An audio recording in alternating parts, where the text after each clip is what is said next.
사진 출처, 취업박람회에서 청년들이 기업 담당자들과 상담하는 모습. 챗GPT 생성, 청년층 고용률 9개월 연속 하락. 고용시장 경고 등 통계청이 발표한 2025년 1월 고용 동향에 따르면 청년층 15에서 29세 고용률이 9개월 연속 하락하며 고용시장의 구조적 문제를 시사하고 있다. 이번 발표에 따르면 청년층 고용률은 전년 동월 대비 0.5%포인트 하락한 42.8%로 집계됐다. 이는 9개월 연속 감소한 것으로 코로나19 이후 경기 회복에도 불구하고 청년층 고용 회복이 지연되고 있음을 보여준다. 특히 비경제 활동 인구 중 취업을 포기한 청년 비율이 증가하고 있다는 점이 주목된다. 경기 둔화와 대기업 및 공공부문의 신규 채용 감소가 청년층의 취업 기회를 제한하는 주요 요인으로 분석된다. 전체 고용률은 소폭 상승. 실업률 3.7% 유지. 전반적인 고용시장의 흐름은 안정적인 모습을 보였다.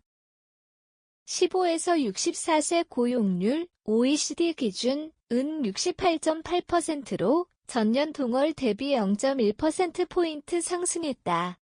실업률은 3.7%를 유지하며 노동시장의 구조적 변화는 크지 않은 것으로 나타났다. 그러나 연령별로 살펴보면 청년층 15에서 29세과 30대 고용률은 하락한 반면 50대 이상 고용률은 상승한 것으로 나타났다. 이는 청년층이 일자리 확보에 어려움을 겪고 있음을 시사한다. 지역별 고용률 격차. 광주, 전남 실업률 상승 고용 동향은 지역별로 차이를 보였다. 광주광역시는 전년 동월 대비 1.2%포인트 하락한 59.4%의 고용률을 기록했으며 실업률은 4.0%로 0.3%포인트 상승했다.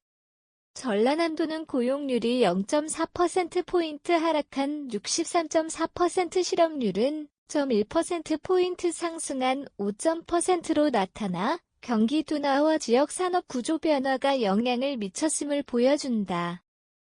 반면 수도권과 충청권 일부 지역에서는 고용률이 상승한 것으로 나타났다.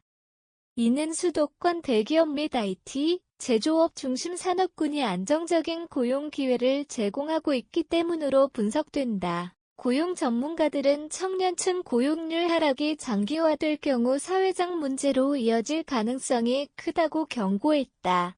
청년층의 구직 포기 현상이 심화될 경우 노동시장 유입 인구 감소, 소비 위축, 경기 둔화 등 연쇄적인 경제적 영향을 초래할 수 있기 때문이다. 정부는 청년층 취업 지원을 강화하기 위한 정책 전환이 필요하다는 입장이다. 특히 스타트업, 벤처기업 활성화, 디지털, AI 관련 직무 교육 확대, 중소기업 지원 정책 강화 등이 대안으로 거론되고 있다.